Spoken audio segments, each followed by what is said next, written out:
Asato ma sadgamaya Tamaso ma jyotirgamaya Mrityurmamritam gamaya.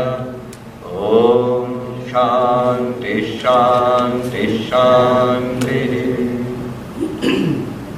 Om Stapakaya cha dharmasya sarvadharmaswarupine avatara varishtaya Ramakrishnaya te namaha. Jananim saradam devim Ramakrishnam jagadgurum Padapadme tayo shritva pranamami muhurmuhu. Namah Shri Yatirajaya Vivekananda Suraye Satchit Sukha Swarupaya Swami Netapaharine.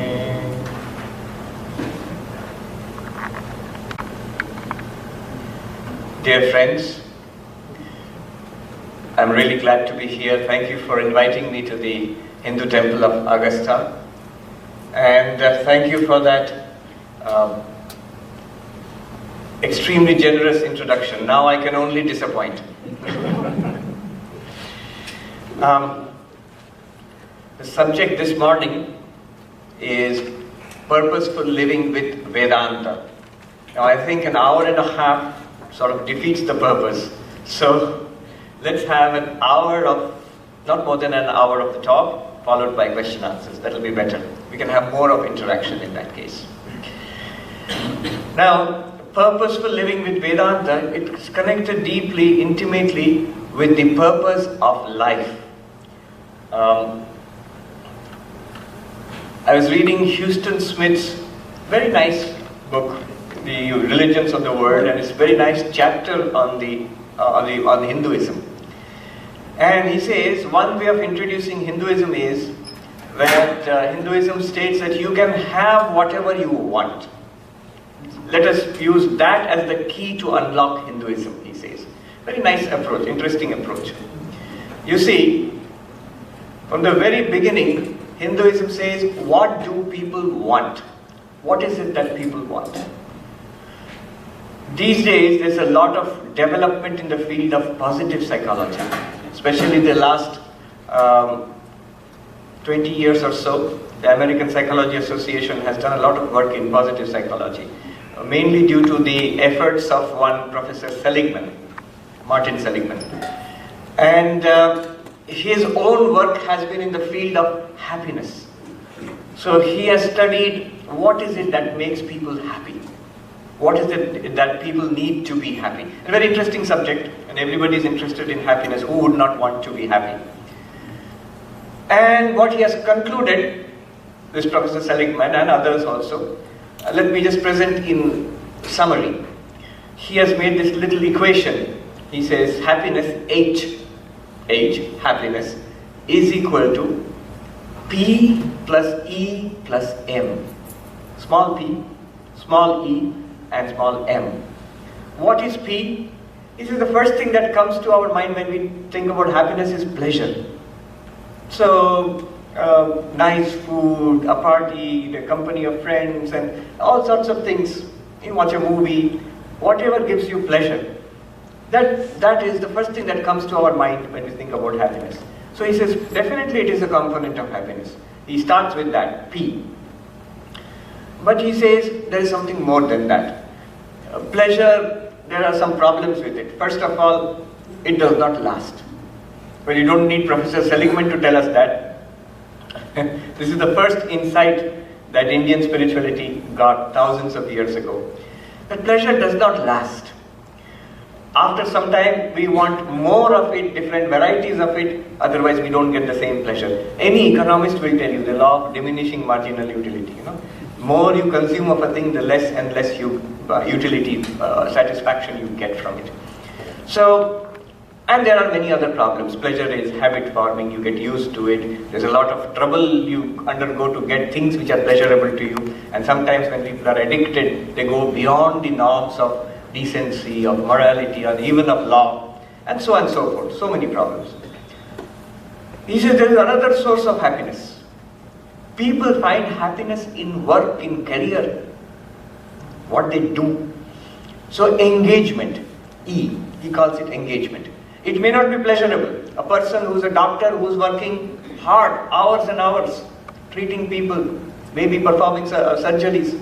It's hard work, it's not pleasurable as such, but it gives satisfaction. It gives deep happiness. In fact, if you tell the doctor, you go sit and watch a TV serial on doctors, and you actually go there and work in the hospital, which one will give you more happiness? You'll say, actually working will give me more happiness, rather than watching a TV serial. A TV serial may give you pleasure, but more satisfaction comes from actually doing something which you love. It may not be work. Some people get it from hobby. Somebody likes gardening, somebody likes classical music. They cultivate that hobby, and slowly they get a deep sense of satisfaction from it.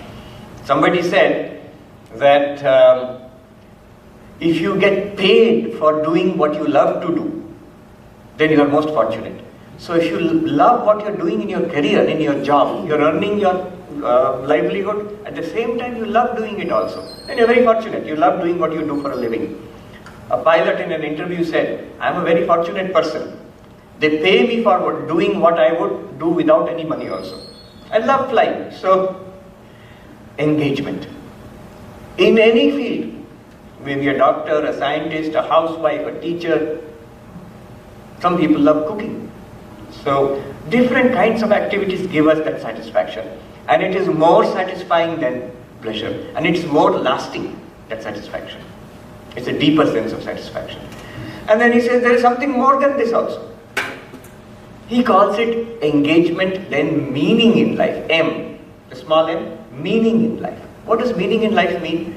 You see, beyond engagement also, beyond career also, when you do something for others, for example, unselfishly, I don't want anything from it. I don't want an award, I don't want a title, nothing.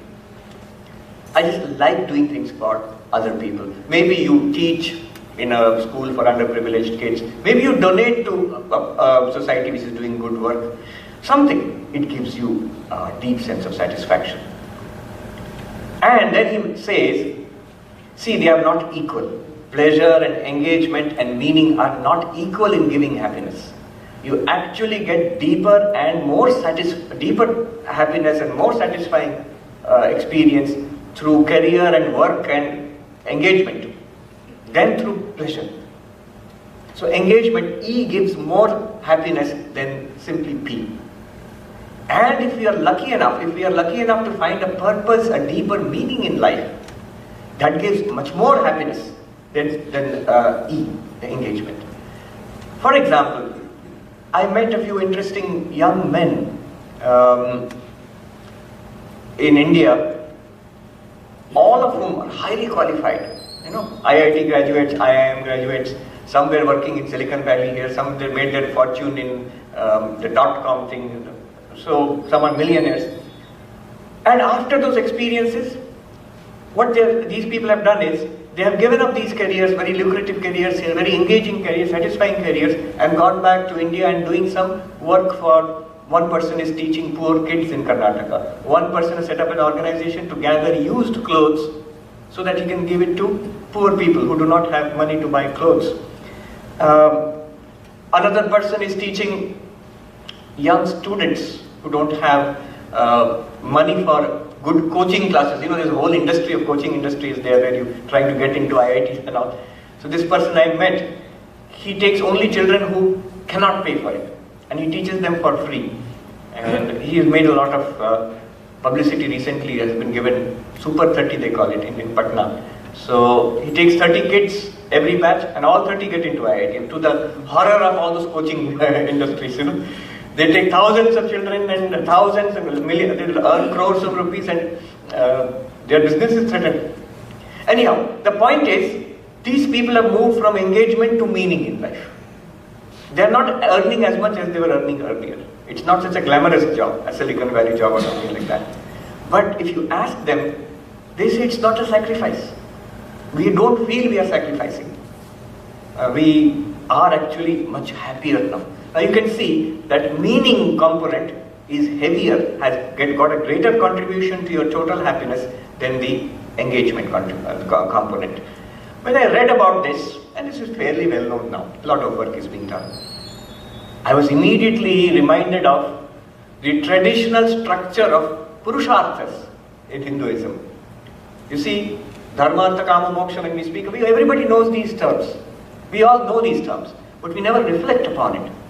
Think about it. Can you not now map it? Pleasure. Directly you can map to Kama. Artha.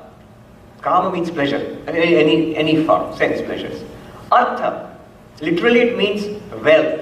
But it also means success in life, power, achievement, name and fame. All of that you can put into Artha. You can easily map it into engagement. And with some stretching, you can map Dharma into meaning in life. Dharma is a word which, if you look at a Sanskrit dictionary, will have a wide spectrum of meanings. So one of the meanings is of course religion, but it comes from dri. The root meaning is to what holds a person, gives an entity its integrity. So Dharma. When you do something beyond the small self, something more, that is also Dharma. Now, you can easily map them. Kama, Artha, Dharma. Only one thing, you just see, in India we never put it in this way, pleasure, engagement, meaning. We don't say Kama, Artha, Dharma. What do we say? Dharma, Artha, Kama, yes. We always say Dharma, Artha, Kama, Moksha. So what does it mean? The idea was that Dharma provides the basis. You see, there is a very interesting classification, I think it is in Vichar Sagar, a work of late Advaita, a few hundred years, just a couple of hundred years ago. Nishchal Das, where he has an interesting classification. He says, people who only chase pleasure, or people who chase only pleasure and money, and wealth and success, he calls them, he has given them a name, calls them Pamara. It's an abusive word in Sanskrit and in some Indian languages also. Pamara means a person who lives an instinctive life. I want it now.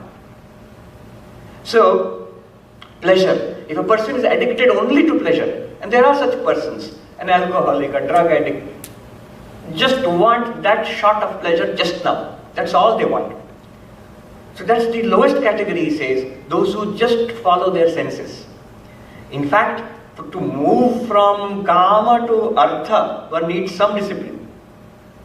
If you want to succeed in life, if you want to get a degree, then you want to get a job and hold a job and move ahead in your career, in your business, a lot of effort and a lot of sacrifice is necessary.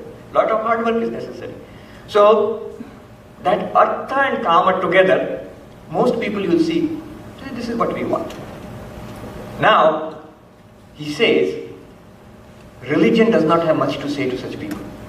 Because they say all we want is pleasure and the wherewithal, the money and the wealth to get that pleasure. That's all we want.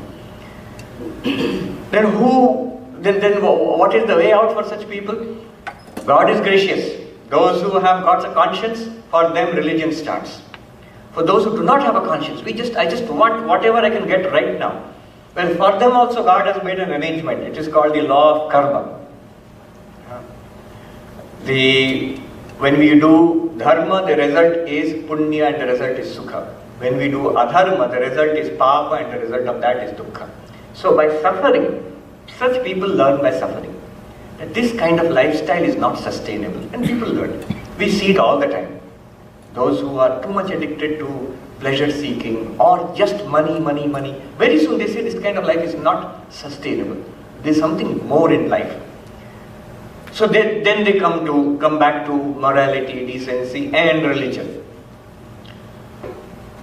Somebody said that this concept of Antaryami, God is a conscience within, and God controls from within. There is a small voice which tells us this is right, do it, this is wrong, don't do it. Sometimes we listen to it, sometimes we do not listen to it. Now if you don't listen to it, well, God has made an arrangement external. We do not normally hear the term Bahiryami. Yami means controller. So external controller, we don't hear the term. Basically God operates through, he says, Kala Danda, the rod of time. We learn through harsh experiences. Externally, kicks and blows. If a person does not listen to the voice inside, God will teach him externally. Just like parents. If the child follows the rules of the house, very good. Parents are loving. Parents scold and may punish a child not out of anger, out of the same love, if the child is not autonomously disciplined. So parents will impose an external discipline. God does the same thing. So dharma starts when we accept that religion, morality, decency, they all contribute to our happiness. They are not limiting our happiness. That's why in India, you will see the first thing they say is dharma. Not that dharma is lower than kama or artha, but dharma should be the basis of kama and artha. Basically, what does dharma do? Dharma puts a circle, a Lakshman Rekha around our activities. This is what you will do, this is what you will not do. This is what you can say, this is what you should not say. This is what you think and this is what you should not think. If you want happiness, if you want peace of mind. So it starts with that. Nishchal Das Ji has this classification. Only pleasure, kama, and only money, artha, he calls it pamara, instinctive life.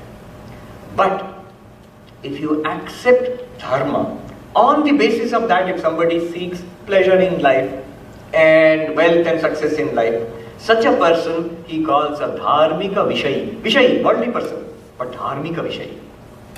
Dharmika vishayi is a moral, decent, good person who wants worldly success, worldly pleasure and all that. And mostly people are like this. Mostly people are not pamara, otherwise society would break down. In society, most people you see around you they want worldly pleasure, they want worldly success, but definitely they would like to think of themselves as decent people, good people, moral people. So dharmika vishayi. Now, in that article, essay on Hinduism, Houston Smith says, a time comes after you have enjoyed many things in life, after you have got some measure of success in life, after you have done something for others also. After that, another time comes. You see, even this moving out from the smaller self to a larger self, which dharma does for us. You see, everything in life teaches us to move ahead. Even, say, marriage, for example. Before marriage, a person is thinking about himself or herself. The moment you get married, you have to think about one more person. The moment you have children, you have to think of some more persons. You are expanding. In fact, most married people, their lives are for their children mostly. You will see, most of the time, you are not chasing kama. What you are doing is artha, you are earning, and mostly time is spent for family and for the people around you. So you are expanding. Naturally, human life, if you follow a moral human life, teaches you to expand. Yeah, this as an aside, modern society, there are some limitations to it. What our modern world tells us is that you will be happy if you chase pleasure, if you earn a lot of money, you will be happy. I've seen so many people, at around our age, 40s, around that time. Some of my friends who were brilliant students, then they got into multinational jobs, they got married and had children. Some such people, they come and ask, Swamiji, now we see that more or less our life has taken on a pattern, and we see this is what is going to happen in our lives. Now we are fixed into a particular path of life, marriage, children, and until these children grow up, we see this is what we have to do next 20, 30, 40 years. What will give satisfaction now? Modern world, if you look at the advertisements, says you will be happy if you buy this, iPhone 6 or something. People you can see in the advertisement, they have got it and they are smiling, so they are happy. And that's the subliminal message coming to us, that this gadget you do, you will be happy. If you are not happy anymore, what is the solution given by the modern world? Well, the next iPhone will come along, will you be happy again? Or you go for this vacation, if you have already been there, done that. So you need to do something more, a variation on that. There seems to be no other answer. If you are not happy with artha and kama, the only answer provided by modern society is more artha and more kama, a different variety of artha and kama. But the insight which our sages had is very interesting. at a certain stage in life, certain maturity when it comes to life, then you need to move beyond artha and kama into dharma. So when such people come, I say, simple solution. Instead of chasing down the same path and trying to repeat, you see, if you keep on repeating something and expect a different result, that's the definition of insanity. Same thing I'm doing, at one time it gave me happiness, and now it is not giving me happiness. I keep repeating it, you will still not get happiness. You're doing the same thing, you'll get the same result. It's called cause and effect, law of causation. Now, what you need to do is something different. Now try doing something for others. Any social cause where you can help somebody who needs your help, you will see it gives you satisfaction. You see, this is the interesting paradox. We work for our own happiness, we are unhappy. You work for the happiness of others, you will be happy. It seems counterintuitive. If I give my time, energy, money and all for others, they may be happy, but how will I be happy? But it works, you see. You do that for others, you will be happy. So that expansion, dharma, expansion from artha and kama into dharma. But as I said, at that point also, after doing that, the question arises, is this all in life? Houston Smith says, after even Beethoven, Mozart and Bach and the highest products of culture, Western culture is big. After this also the human person asks, is this all in life? Very soon I'll become old and die and finished. Is this all? Well, our Shastras, they say at this point, it's like you go to a shop and show me. I don't know, they don't do it here in supermarkets here, but in India if you go to say clothes shops, so the shopkeeper will roll out these clothes in front of you, cloth in front of you. And if you say, no, I don't like this. If you buy it and go, it's okay, alright. If you say, no, aur kuch hai dikhaiye. If you have got it, some other kind of material, show it to me. Any special thing you have got? If you keep on persisting, the shopkeeper will say, okay, you come to the back of the shop. I have got only very choice thing which I will give you. But generally we don't show it until people ask for it. Similarly, the Vedas, our Shastras say, if you are not satisfied with dharma, artha, kama, beyond pleasure, engagement and meaning, if you ask for something, beyond that, then come, we have got something. The Vedas are divided into roughly Karma Kanda and Jnana Kanda. Karma Kanda is when we want certain means to get certain ends.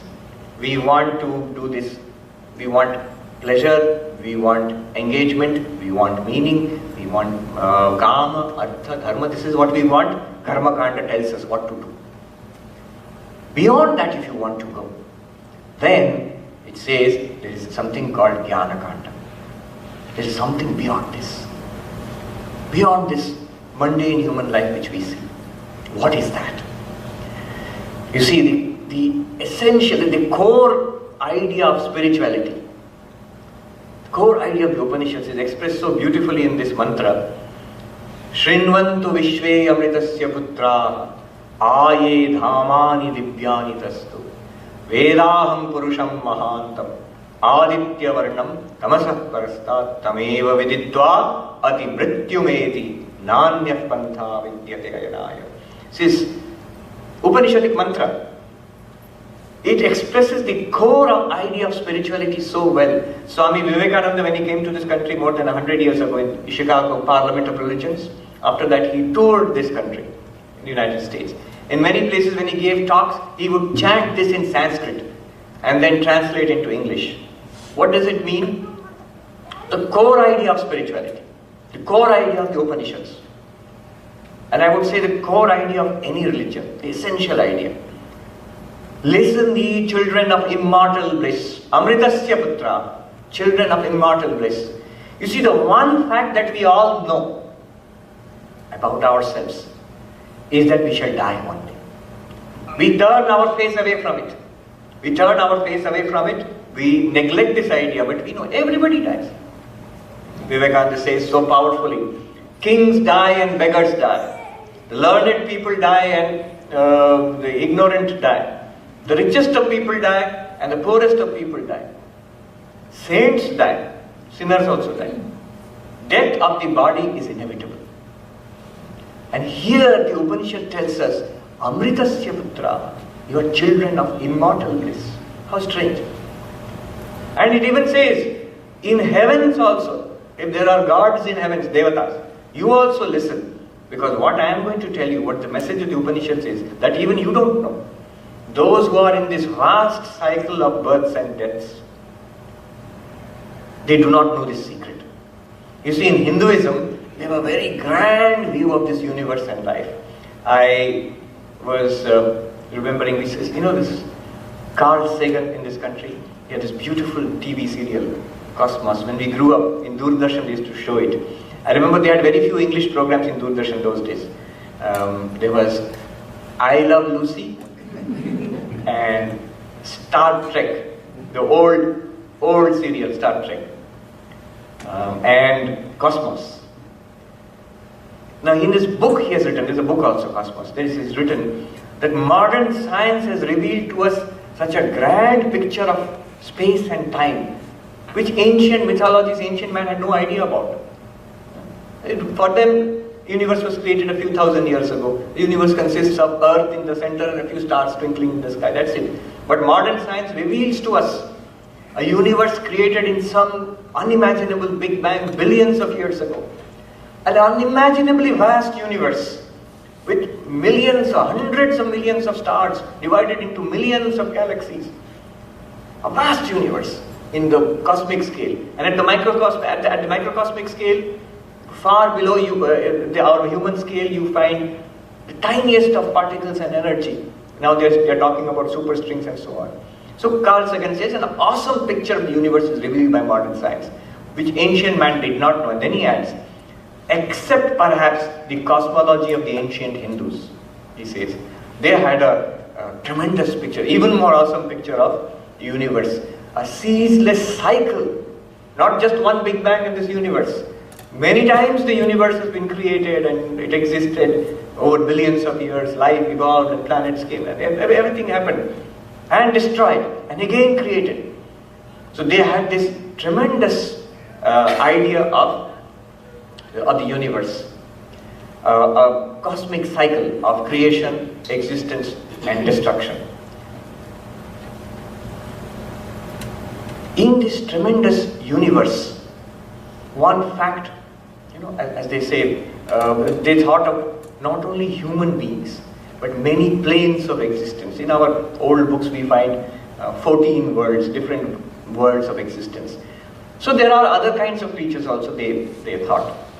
But they say that in this entire cycle, people do not know the secret which we are going to talk about. We also, it's not that we did not exist, somehow we have been created and then we shall die after a few years.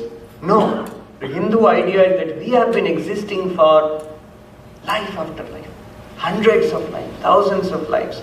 We are ancient creatures. We are not born with a blank slate. We come with the weight of past karma behind us, life after life. So there's this huge idea. The law of karma regulates everything. What we have done in past lives is what we see today. Right now, what we find our lives to be is the resultant of what we have done in past lives. And because of the law of karma, what we have done we can undo and we can make a new life for ourselves. What we do in this life, it will produce effects in this life and next life and lives ahead. So this is the grand idea, life after life, of the Hindu cosmology. Now, if somebody says that, is there something beyond this? I understand, many lives, many experiences, but beyond this also, is there something? There was this cartoon I saw in a magazine. In this country you have born again Christians. So one American is telling an Indian, you see, I am a born again Christian. And the Hindu is looking at him and saying, well, I am a born again and again and again Hindu. So I have been born many times. The Rishi says there is a secret which you do not know. Something beyond this is there. What is that? There is an infinite existence. Purusham Mahantam. An infinite existence is there. That I have known. Vedaham Purusham Mahantam. Here Purusha does not mean man, not male. It means a being. An infinite being is there. What is that like? Aditya Varnam. blazing forth like the sun, luminous like the sun, not with a material light, not with a light like this. It's a light of consciousness. An infinite consciousness is there. Alright, supposing it's there, what's it like? Tamasah parastat, forever beyond death and disease and darkness and sorrow. You know, Bhagavan Buddha's entire quest was, there is suffering in life, sarvam dukkham, there is a cause of suffering. Is there a way out of suffering? What did Siddhartha do? Why did he become the Buddha? He was searching for a way out of suffering. So here is the answer in the Upanishads, that there is something beyond suffering. An infinite existence, it is there right now. So what do we have to do? Tameva viditva. By knowing that alone, by realizing that alone, ati mrityu meti, one goes beyond death and suffering and limitation. Not only death, any kind of human limitation, one goes beyond that. So that realization, that goal, that pursuit is called moksha. It is beyond Seligman Sahab's, pleasure, engagement, meaning, one step beyond that. Beyond dharma, artha, kama. That goal is moksha. It is called parama purushartha, the highest goal of life. Once you experience the things of life, one is supposed to have sufficient maturity to start seeking that. What is that like? It's defined as, in Sanskrit, atyantika dukkha nivritti paramananda praktischa. Complete transcendence of sorrow and attainment of infinite bliss. You see, we all want to be happy. Even Professor Seligman's searches in positive psychology is for happiness. But is ultimate happiness, unchanging, eternal happiness possible? Most people think it's not possible. Can we completely overcome sorrow? Most people think, no, sorrow will be there. You can minimize it, you can avoid it. That's the level at which karma kanda operates. Conventional religion tries to show us how to lead a good life so that you mostly get good experiences, happy life. Minimize the suffering.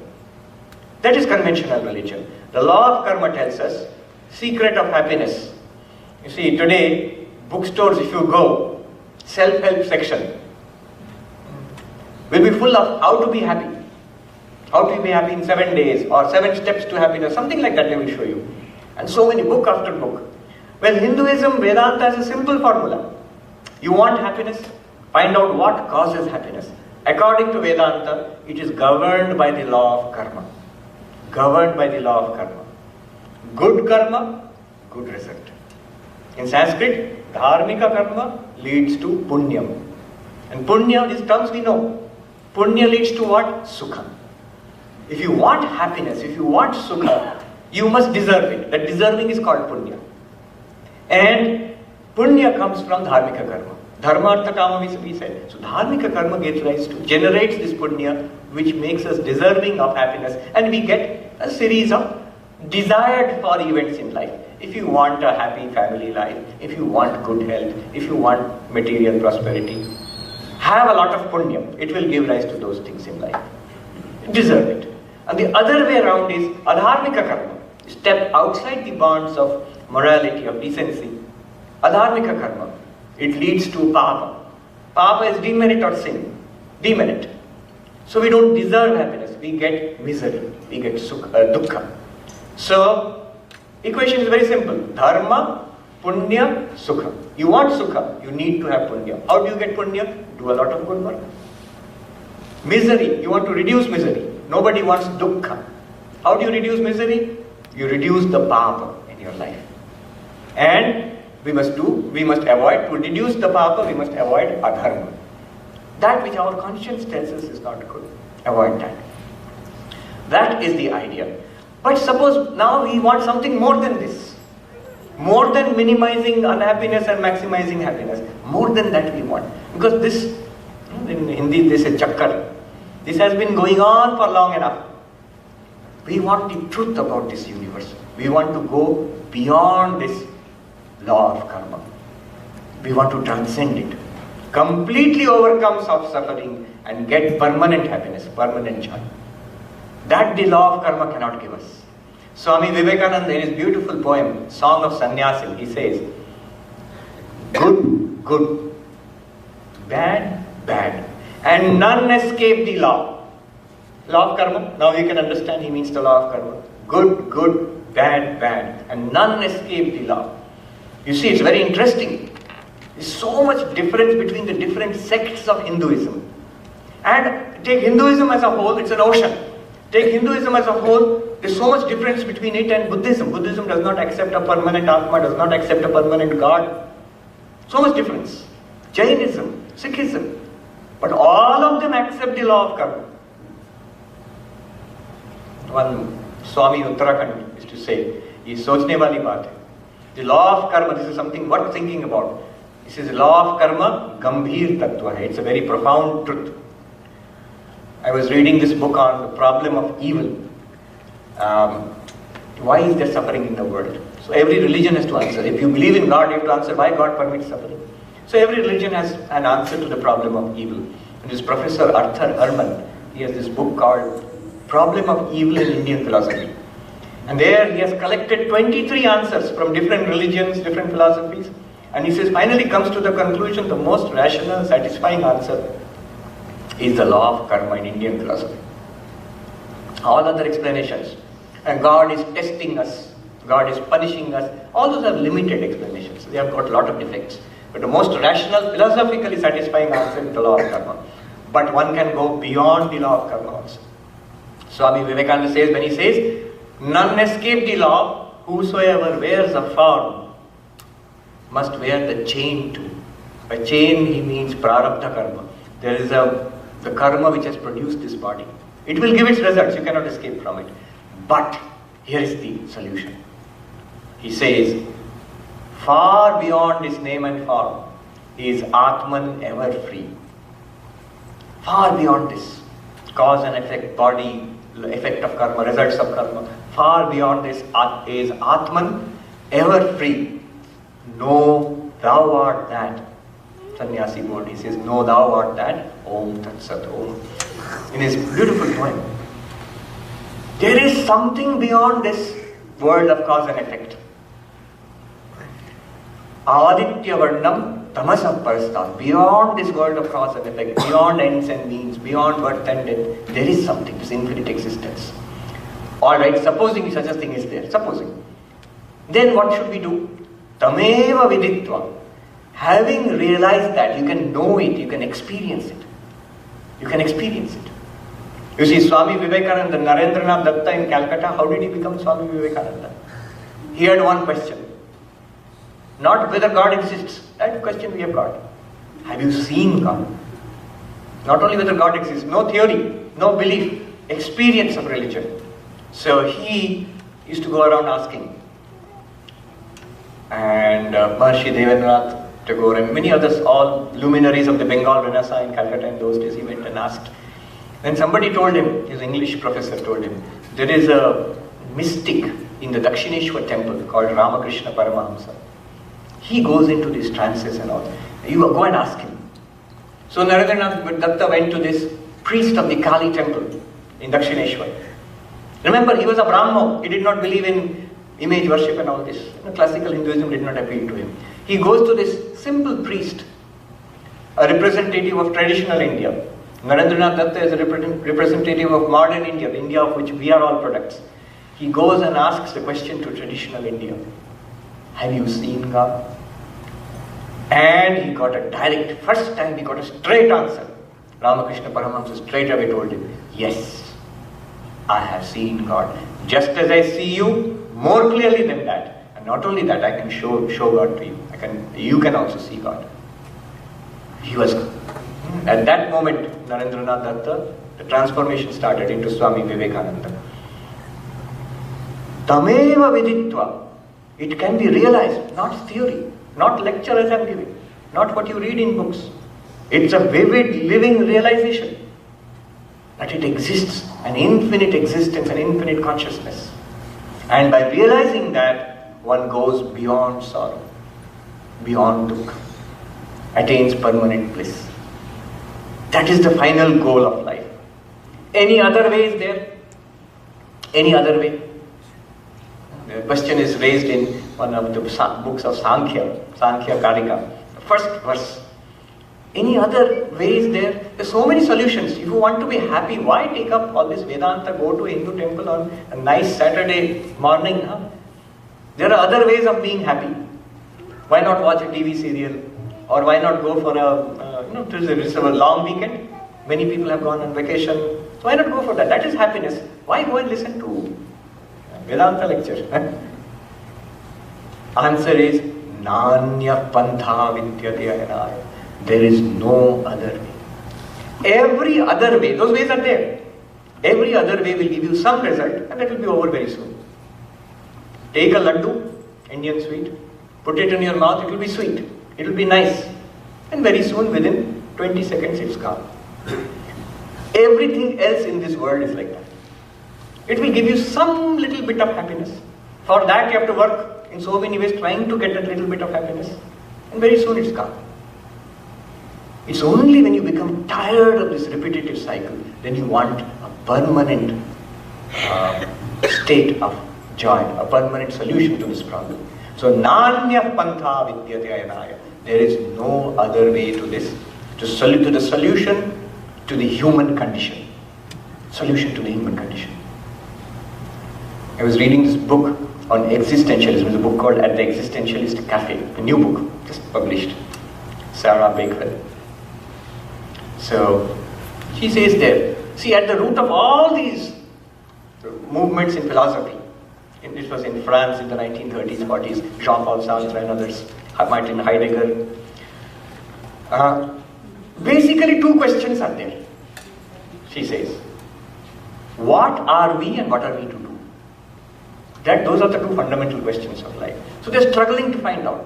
And here the answer is Nanya Pantha Vidyate Anaya. There is no other path to answering these two questions except this. You see, the fundamental questions in spiritual life. Who are we?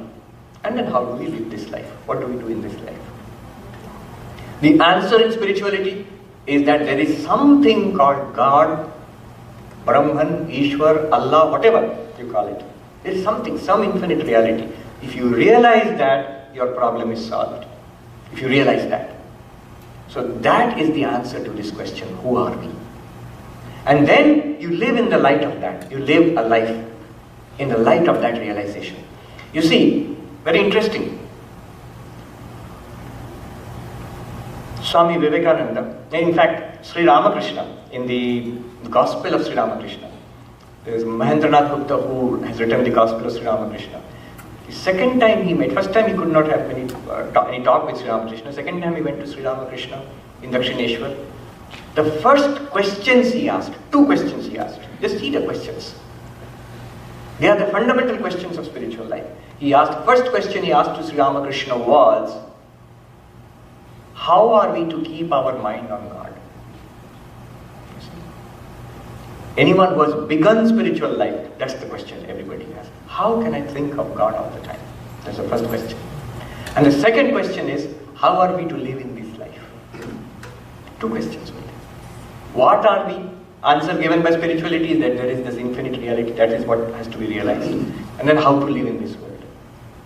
So these two questions he asks Sri Ramakrishna. So first thing is how to realize this infinite reality.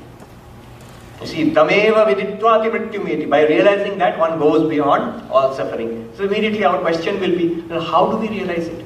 How do we do it? Here is something interesting. You have to pay attention here. They are saying, see, what have they said? There is an infinite reality, call it Brahman or whatever, infinite consciousness. By realizing that, by knowing that, you go beyond all suffering. Now, don't you see something strange here? There is an infinite reality. By knowing that, I will go beyond all suffering. How is that possible? That infinite reality, God, Brahman, Allah, whatever you call it, that is beyond all suffering, no doubt. But I am in this world, I am a limited creature. By knowing it, how will I go beyond suffering? If you see a darshan, a vision of God, as Sri Ramakrishna saw God. Okay, suppose you see God, you may get some joy. But how will you go beyond all suffering? Just by having a vision of God. By realizing that, how do you go beyond suffering? There is only one way. There is only one way. By knowing something, you become that. That is the only way to go beyond suffering. By knowing Brahman, you become Brahman.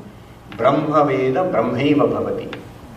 There also question arises. By knowing something, how can I become that? I am knowing this bottle of water. Do I become a bottle of water? No. I am the knower, this is the known object, it's a bottle of water. By knowing something, how do you become that? There is only one case where it is possible. By knowing Brahman, you will become Brahman. There is only one way it is possible. How? If you are Brahman already, somehow, for some reason, we do not know it yet. The moment you know it, you become that. It's like the prince who had got lost in a forest and was brought up by a hunter. So one day the ministers of the king came searching and they found this young man and realized, this is the prince.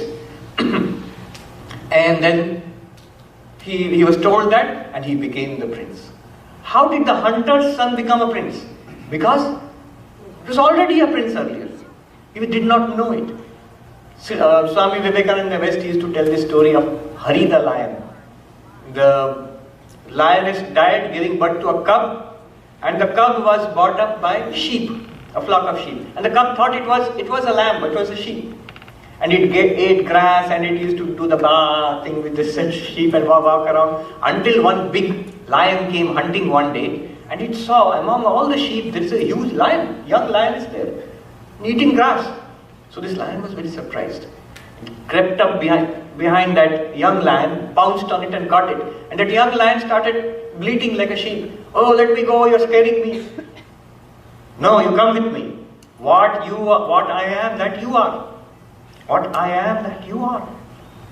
And the young lion said, no, I am a sheep, you are a terrible lion. Then he showed him in a pool of water, look at my face, look at your face. Roar like me. And then the young lion realized, I am a lion. How did the sheep become a lion? Impossible.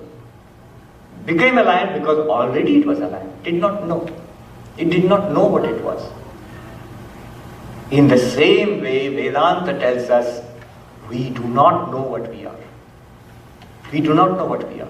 We think we are little creatures of flesh and blood, born, living our lives like this, and one day, like our grandparents have gone, parents have gone, in the same way we will also die. That's it. That's what we think about ourselves. We never question it also. Vedanta forces us to question it.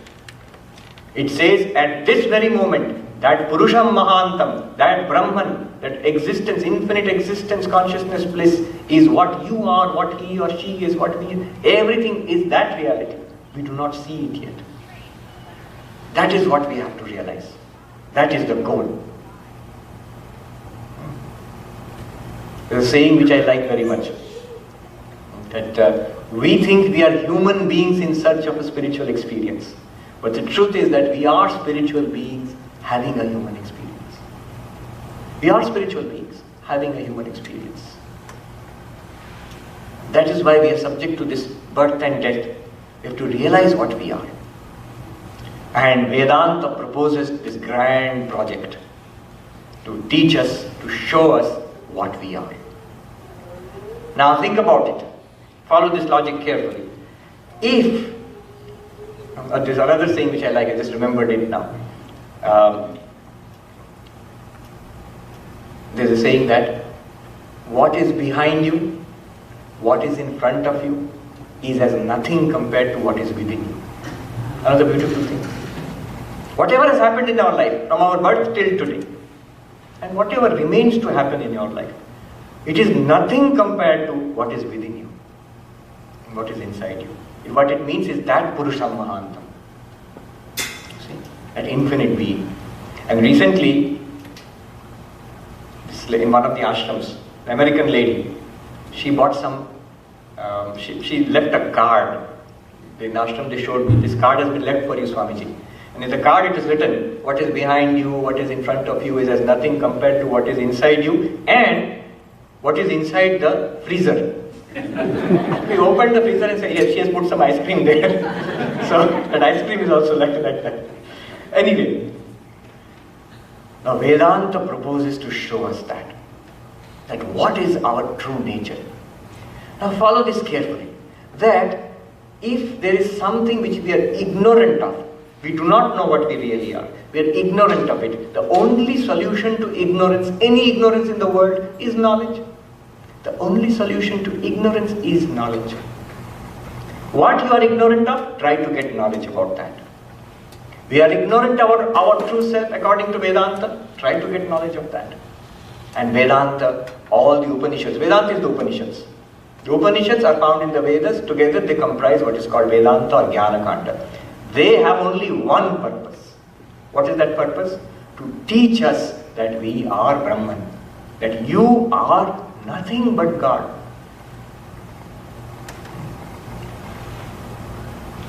The essence of the Upanishads is set out in a few short sentences called Mahavakya.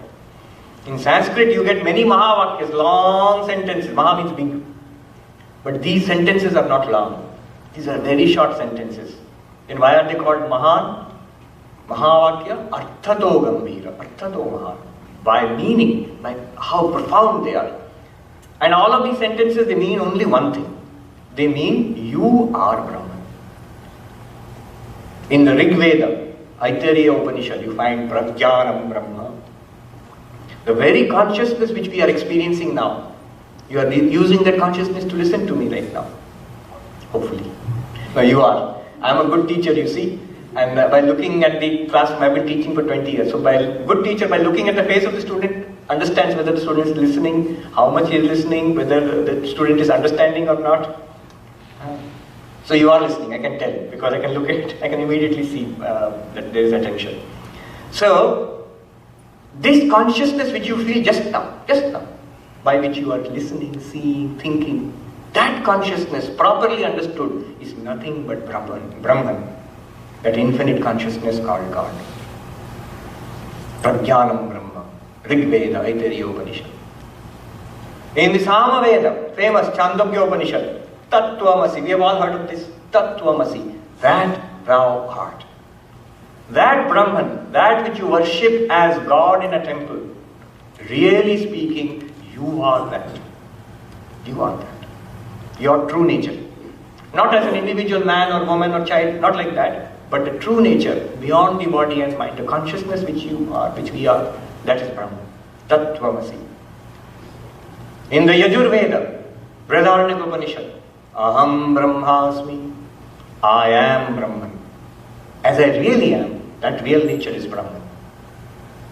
And in the Atharva Veda, Mandukya Upanishad, I am Atma Brahma. I am means pointing towards yourself. This very self, your own self, is Brahman. So these four traditional Mahavakyas, there are other Mahavakyas, but traditionally four are there.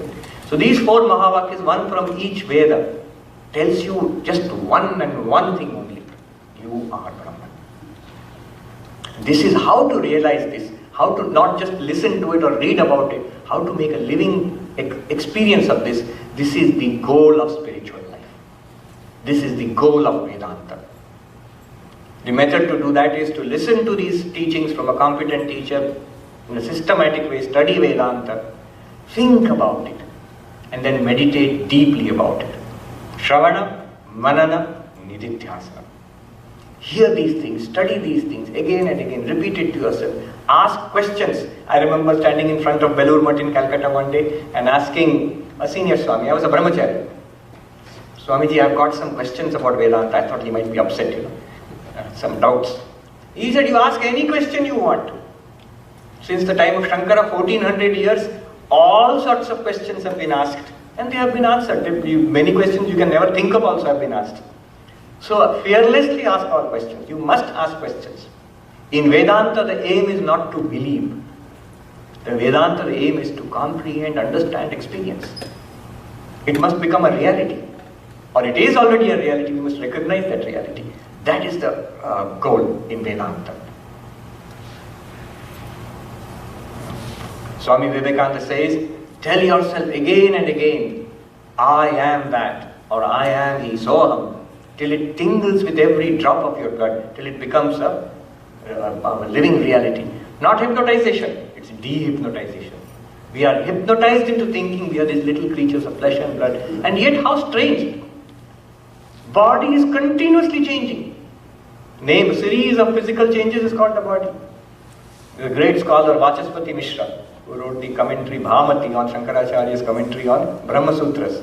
He says, I who was a little child playing on the lap of my grandfather, now in the grandfather's lap, the grandson is playing on my lap. This is our experience in life.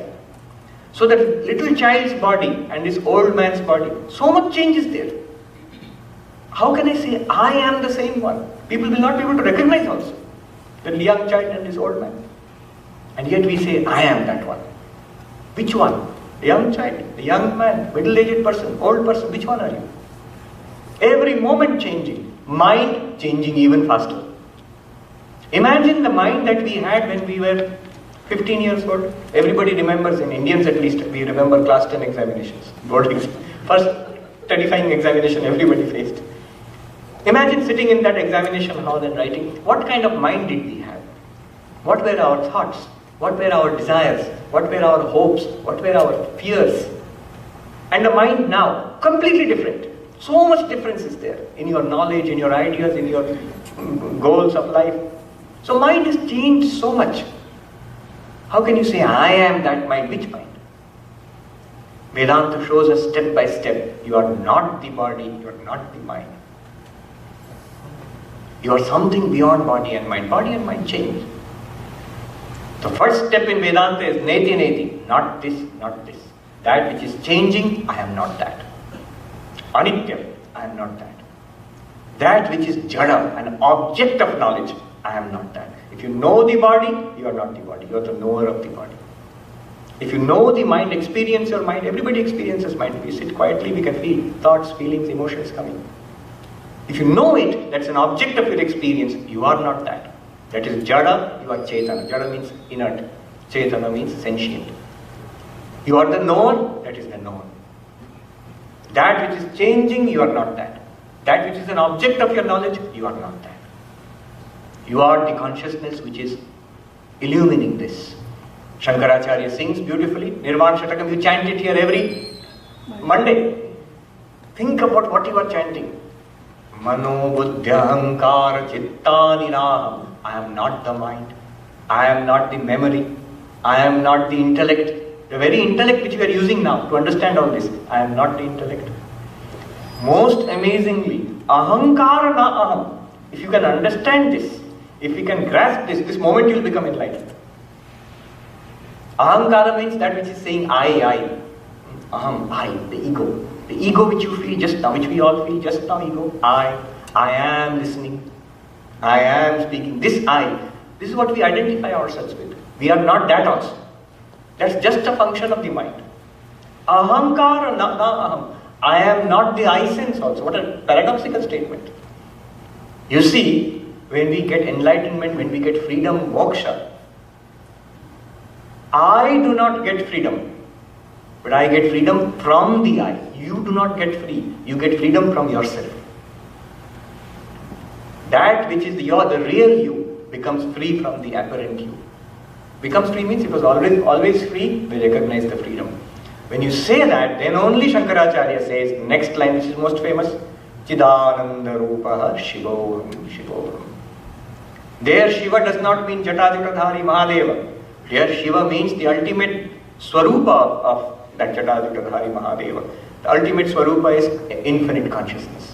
Chidananda, consciousness, bliss. And that's what you are. When you are chanting that, it's not that Shiva is singing Chidananda Rupa Shivoham Shivoham. You are singing your real nature. Shankaracharya sings his real nature, your real nature, and Shiva's real nature is the same existence, consciousness, bliss. When you say Aham Brahmasmi, what a terrifying statement we are making. Think about it. Not only you are saying that I am Brahman, that itself is revolutionary. There is something even more tremendous there. People don't think about it. What is that tremendous thing? When you say I am Brahman, not only are you claiming that you are Brahman, you are God. You are not only claiming that. Something else, the reverse. God is you. Aham Brahmasmi means two things. I, the real I, am Brahman, and Brahman is the real I. It means when I say I am Brahman, it means I am not this little body. I am not this little mind. Not even this little life.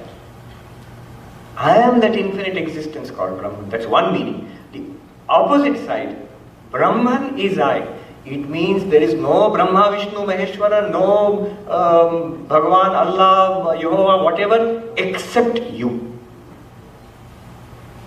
Think about what a tremendous statement it is. That except the real human self, imagine the glory of your own self. That is what, that real self within each of us, according to Advaita Vedanta, that is what we worship with name and form as Bhagavan, as Devi there, as Sitaram there, as Ganesha, as Radha Krishna, as Venkata, as Shiva, with different names and forms, with different upadhi, technically they call it.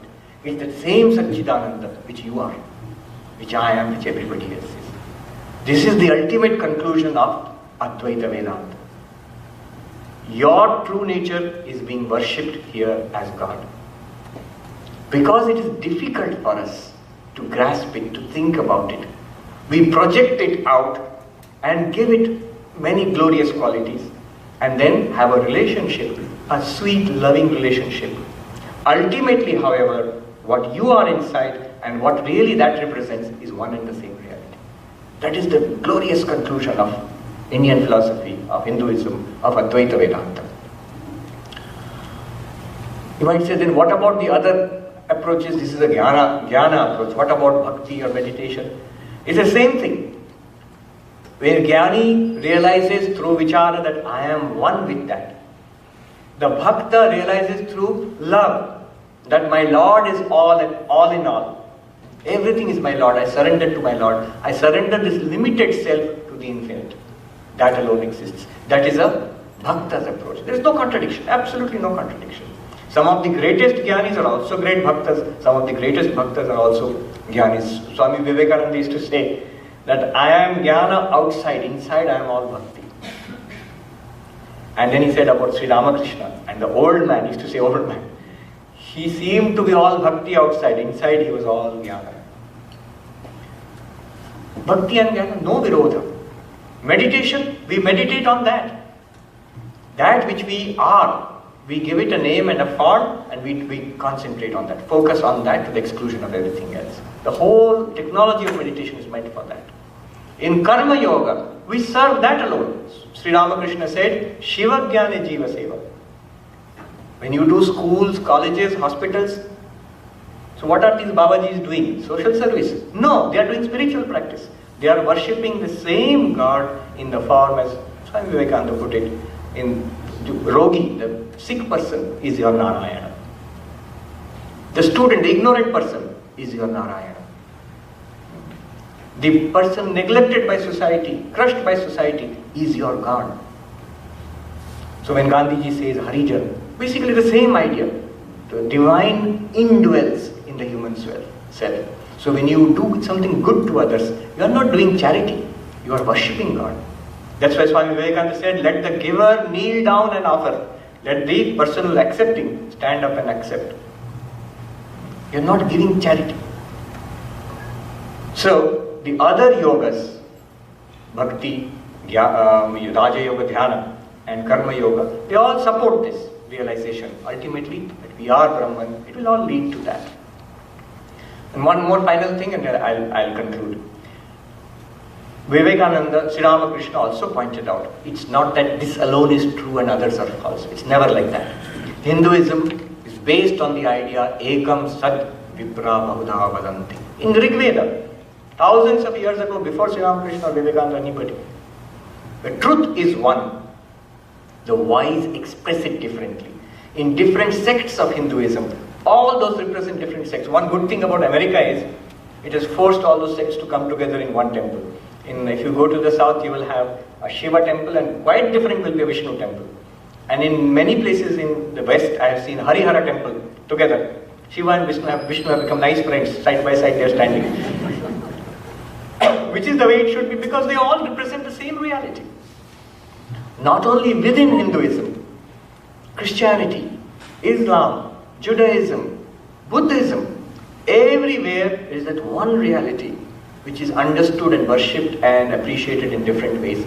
Even in Buddhism, which does not seem to speak about any permanent God at all, but they talk about a transcendental state called Nirvana. Recently I read something very interesting. Buddha himself is saying, one of the original Pali texts, it's downplayed maybe in Buddhism, he is saying, "O bhikshus, other than the mixed, compounded, created, there is an unmixed, uncompounded, uncreated. If there were not this unmixed, uncompounded, uncreated, there would be no escape from the mixed and the compounded and created." He does not say eternal, because eternal means something else in Buddhism. But he says that there is something transcendent, because of which there is an escape from the relative. If it was not there, there would be no escape. Nirvana itself means that. So every religion, in different ways, different language, different philosophy, different mythology, different methodology, takes us to that same reality. Sri Ramakrishna put it in simple Bengali, Jato mat tato pat. As many religions, so many paths to that reality. And therefore, today it's easy for a Hindu to grasp. But you see the great relevance for that in today's world, when there is religious violence and intolerance and terrorism. This message that the Advaitic idea of the divinity within us and that one divinity in all religions, it is a message of harmony, of peace. You can enjoy. For a Hindu, there's no problem. You kneel down in the temple, you can see God in the mosque and God in the church also. There's no problem for the Hindu. We know that it is the same reality in different ways. It's very easy for us to appreciate it. If you can worship 1, 2, 3, 4, 5, 6, 7 different ways of this, worshipping the same reality, why not 3 or 4 more ways? Why not? So, the message of the harmony of religions. We have covered a long distance. I must congratulate myself. We started with positive psychology, from there to dharma, artha, kama, moksha, and then moving on to moksha. Then moksha as the realization of the divinity within us, realization through jnana, through bhakti, meditation, through karma yoga, then the harmony of different religions, and here we are. So thank you very much. Thank you once again for inviting me. Thank you.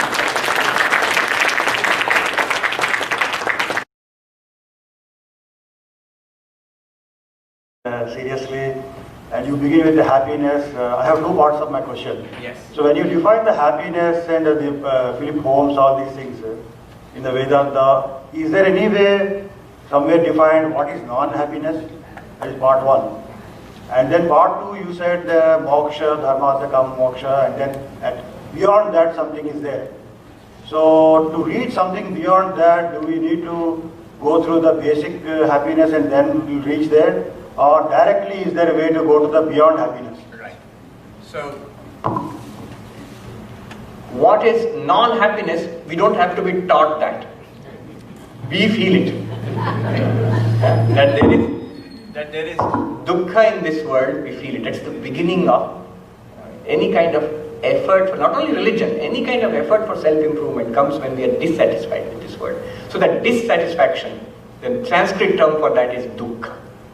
It's not something philosophical, it's not something theoretical, it is the beginning of all our efforts. Even animals and insects feel that this is not pleasant, that is pleasant. So we want to move from non-happiness, dissatisfaction, to a state of satisfaction and happiness. And all our efforts, forget Vedanta religion, every effort in life is meant for that. In bed, when you turn over from one side to the other, you're moving from dukkha to sukha. You're trying to. Now, how can we do that more intelligently? That is what we are pursuing in religion. Now, do we have to go to dharma, artha, kama and then come to moksha? I mean, my first question is, was there any proper definition already given? What is non-dukkha, non-happiness, or just by experience? What sukha and dukkha we experience. We experience, yes. They call it ishta and anishta, a desired for state and an undesirable state. What is desired for and what is undesired for, you can yourself feel it. That what you like, what you do not like. Now, do we have to go through all this to come to that ultimate happiness? Experience, little bit of experience may be necessary. That is why some people say that in in temples and churches and all, only old people come. Well, there is a reason for that. Experience, little bit of experience of life is necessary. But it's good to start young. It's very good to start young. The more quickly you start, better, and you don't have to go through all those experiences. What one has to do is be intelligent about it. I have a desire for something, then you experience it and understand this is the extent. This is as much happiness this can give me. These are the plus and minus of this. Once you have experienced it, intelligent person will let it go and move ahead. A not so intelligent person will keep on repeating it, not understanding why I am not happy anymore. First time I did it, first time I ate that pastry, chocolate pastry, I was happy.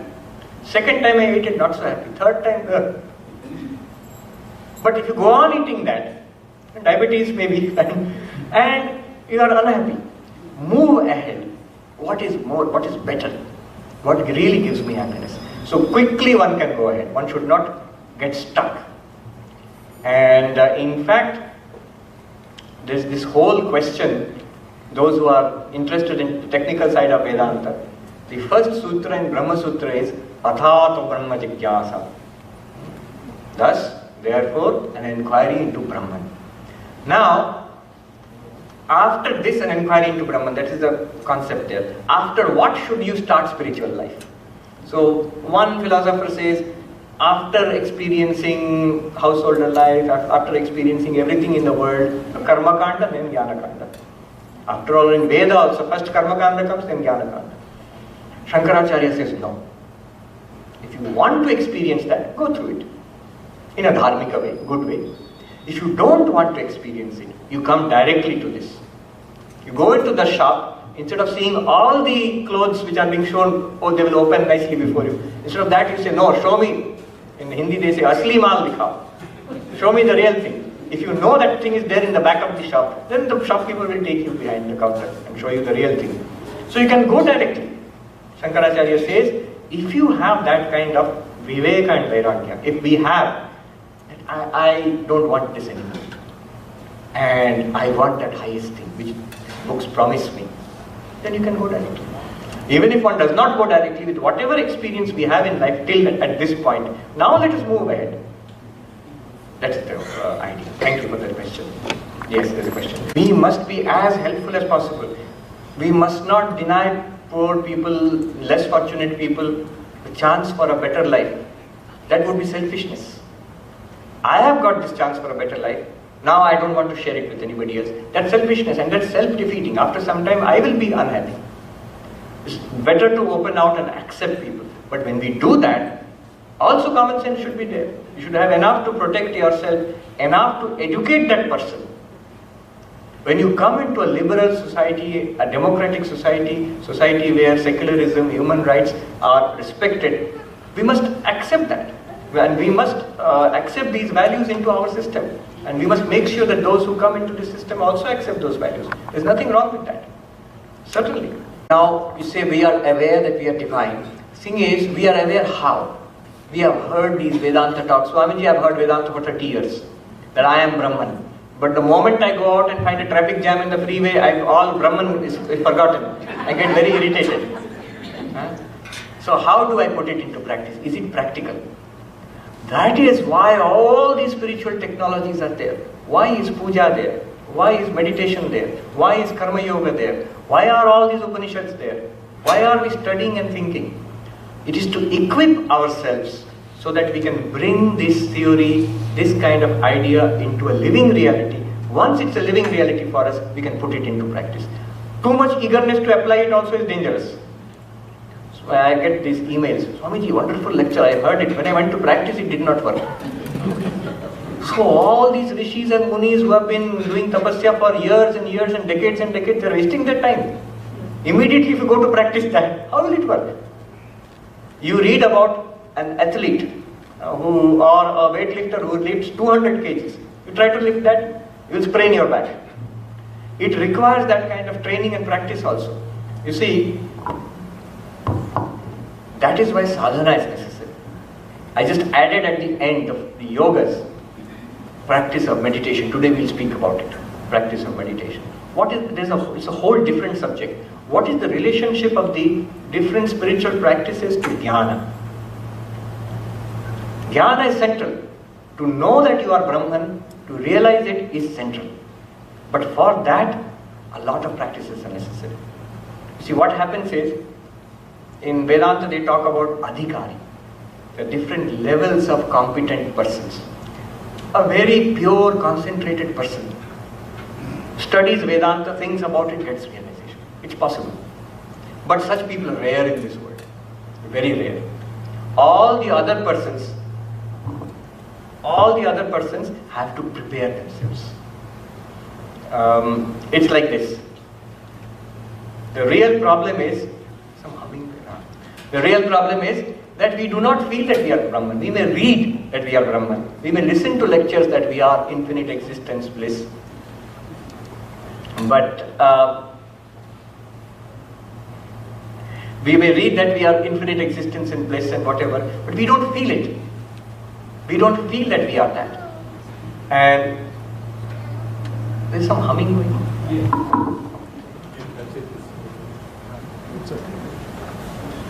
Okay. Advaita. He listens carefully and then he says in Bengali, Kathagulo bhalo, dharana havache. The things we are talking about are good things. But there must be dharana, the mind must absorb this. Our minds are unable to absorb because our minds are scattered. We don't know how scattered our minds are. So for taking care of that, to prepare the mind, meditation, upasana, this is necessary. So for that there is a whole system of meditation, upasana. You try to meditate, the result is either you fall asleep or the typical question, Swamiji, my mind goes here and there, I cannot concentrate on God. Vikshepa. The reason for that is the mind is not only distracted, the mind is impure. We have dropped a lot of garbage into the mind over the years of our life and many past lives also. If you pick up anything and everything and put it in your mouth, the result will be upset stomach. Stomach will get upset immediately. And you know why? The same thing we do much worse. Through all the Jnanendriya, life, ears and everything, we are gathering things from the world and dumping it into the mind. Mind is upset. When you want to make it quiet and meditative, it will not be quiet and meditative. I'll speak more about that today we'll have a guided meditation session. So, then purity of the mind is necessary. So you see these three levels. Make a structure in your mind. First level, purity of mind is necessary. Problem is impurity of mind. Does not allow me to meditate. Purity of mind is necessary. Method, karma yoga, nishkama karma. When I have a pure mind, try to meditate with that. The problem is distraction. What I want is concentration. Method, meditation. With a pure mind, if I meditate, concentration will come immediately. In Uttarakhand, one sadhu said, in Hindi I'll tell you and translate, Samadhi to sahaj hai baba. आप चित्त शुद्ध करके लाओ 2 minute में समाधि लगा दो. But deepest absorption, samadhi is very easy, my dear boy. You bring a pure mind to be shuddha chitta. It will take 2 minutes to reach samadhi. But chitta shuddhi is the big problem. Now, with a concentrated mind and a pure mind, when you apply yourself to Vedanta, you will see the result immediately. You will be able to apply it in life. When you are in the freeway, you will not lose your temper. The moment you are losing your temper, you also realize at the same time, it is that same existence bliss in which this name and form is appearing. Freeway and car and your own body, your own mind, your own negative thinking which is coming up. It's in the same consciousness, in the mirror of the same consciousness. The moment you are aware of that, it will become peaceful. It will happen. So that's why support is necessary. Directly it will not work. Yeah. Question? So tell me when to stop. Swamiji, I guess you answered most of my question in this previous answer, but I was just going to ask you, there's so much emphasis on ritualism and all that in Hinduism today. You know, how important is meditation, which, you know, you kind of alluded to the importance of it. And how much time should one spend doing that on a daily basis? Yes. Good question. Too much emphasis on ritualism today, actually it is less today. Yes. It has been decreasing. It had become too much. Big old temple, little puja, finished. That's my religion. But you see, in modern generation, more people are interested in meditation, in Vedanta and all these things. So the emphasis is shifting. What you see here, for example, is the purified, simplest of rituals. So that ritual at the basis, followed by more important than the ritual is the bhakti, the devotion, the prayer from within. More important than that is deep concentration on God. More important than that is jnana, Vedanta, Vichara. So the Vedanta is the real thing, Vichara. So let me do that, everything else I will dump. And that also will not work. All these are support structures. It's only, we'll talk about it more today. Before I talk about meditation, before we do the meditation, I'll give you a short talk on before you sit for meditation. Before you sit for meditation. Ritual is very important. When you are doing a ritualistic action, next moment when you sit down and try to meditate, it will be easier. Let me tell you a little interesting thing. There's this book called Happiness Hypothesis. Again, positive psychology. This Professor Jonathan Haidt, H-A-I-D-T, who works here in the United States. Now, he did something interesting. He went to Bhubaneswar in India, Orissa, and the Lingaraj temple, Shiva temple there. He did a psychological survey, a test on the priests there. He gave them a psychological questionnaire, a test, a sample questionnaire to them, and before their ritual bath and puja. And after the ritualistic bath and puja, he gave the same test. And he found a complete change in their mindset, temporary.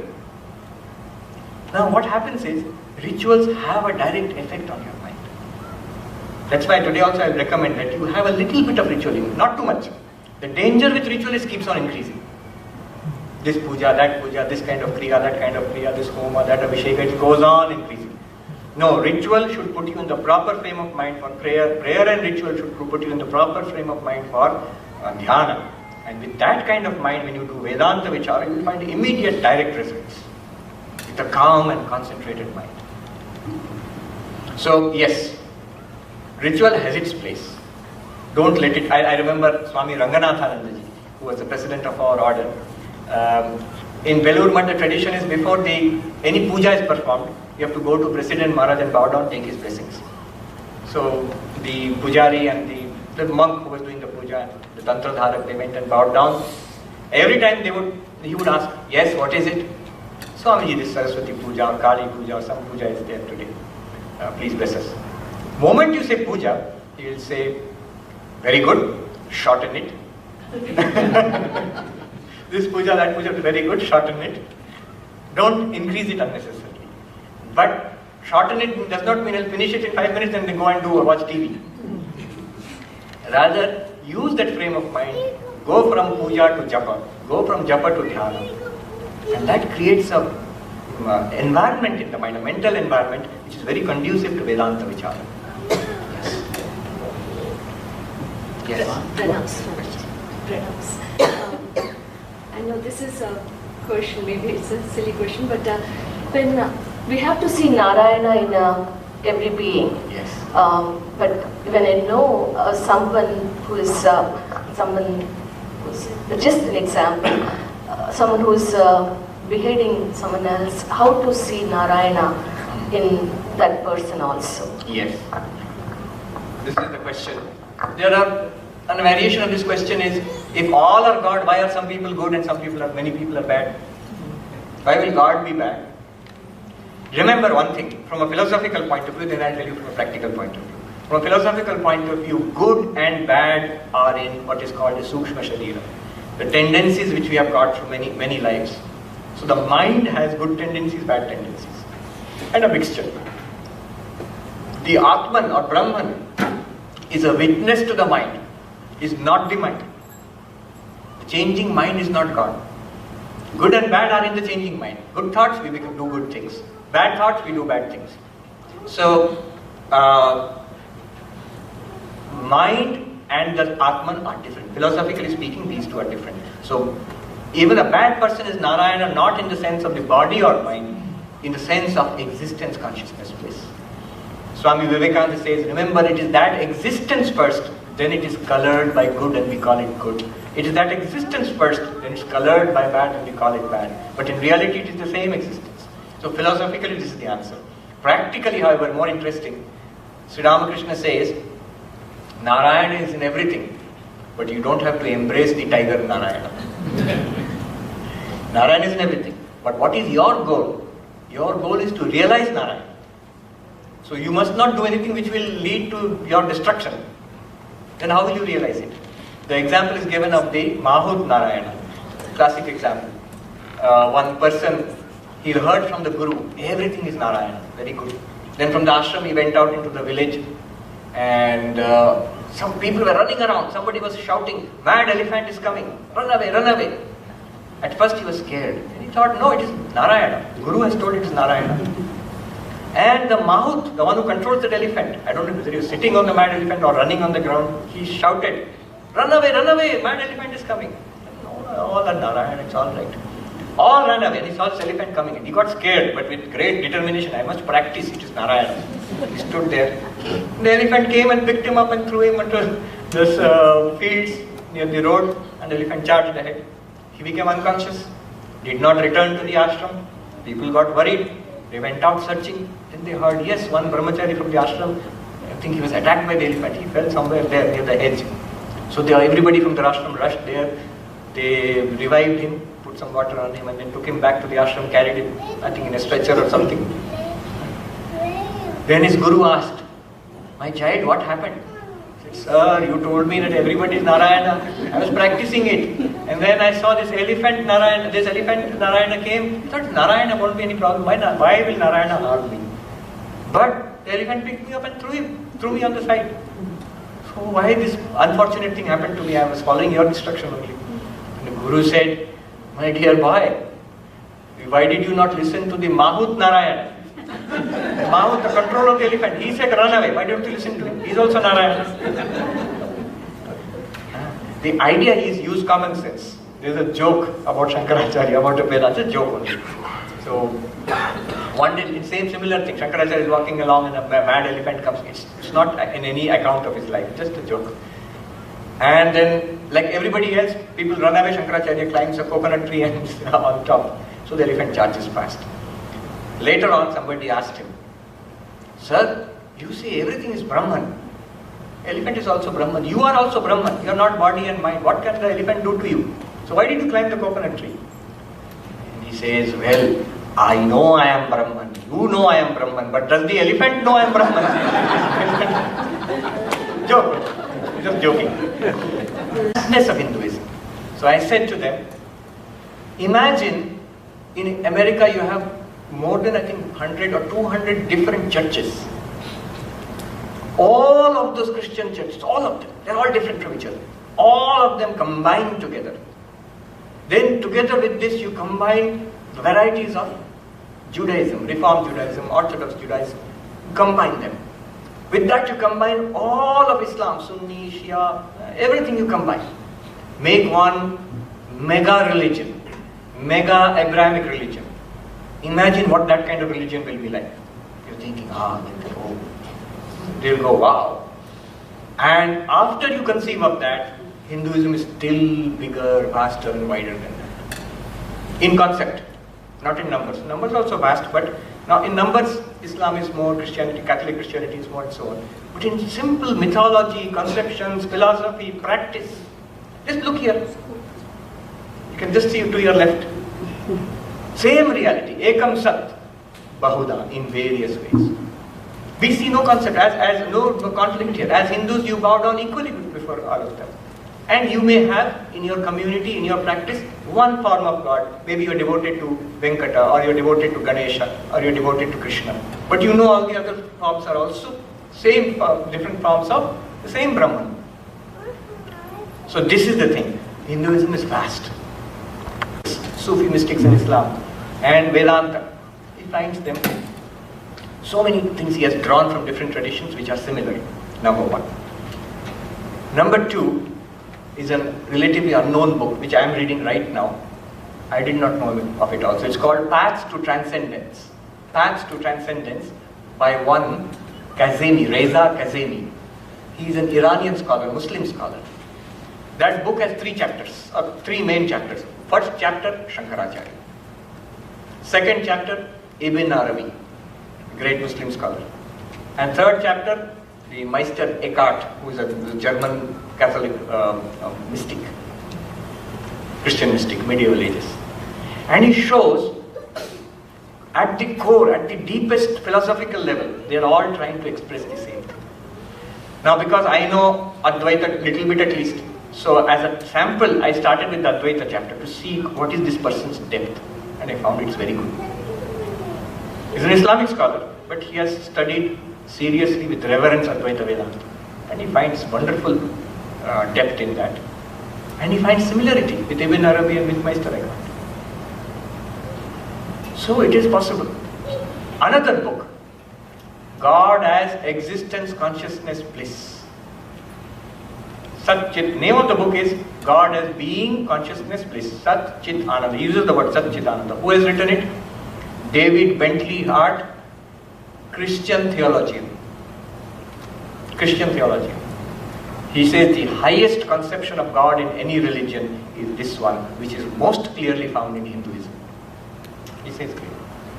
Orthodox Church Christian theologian, David Bentley Hart. You can see, whole book is on that. Beautiful book.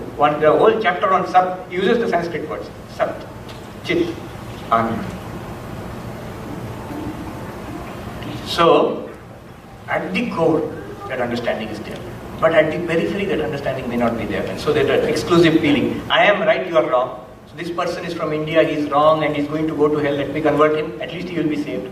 So you should treat him like the elder brother treated the younger brother. Yes, your path is right, but leave me to mine. Many lives hence, we might be able to talk.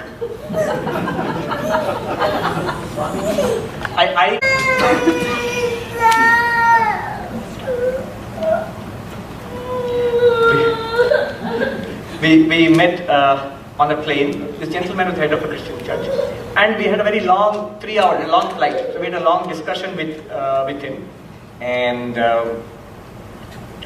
he insisted that every other religion is false, and even in Christianity, the Catholics are going to go to hell. The other churches are going to go to hell. Only his own little church, followers of that, are going to be saved. Everybody else in the whole world is going to go to hell. So we had a long discussion, about 3 hours. When he got down, finally when he got down from the plane, he got up and he said to me, Swami, and I taught him to say Swami. So he said, Swami, I know I am right. He's not changing. Yeah. I know I am right, but, very interesting. But if I did not know that, I would say you are talking sense. That means I will not change. I will not change. But you see, reason speaks. Even in that person's mind, a question is a reason that, yes, I am right, everybody else is wrong. But if you want to be reasonable about it, this fellow is saying these things.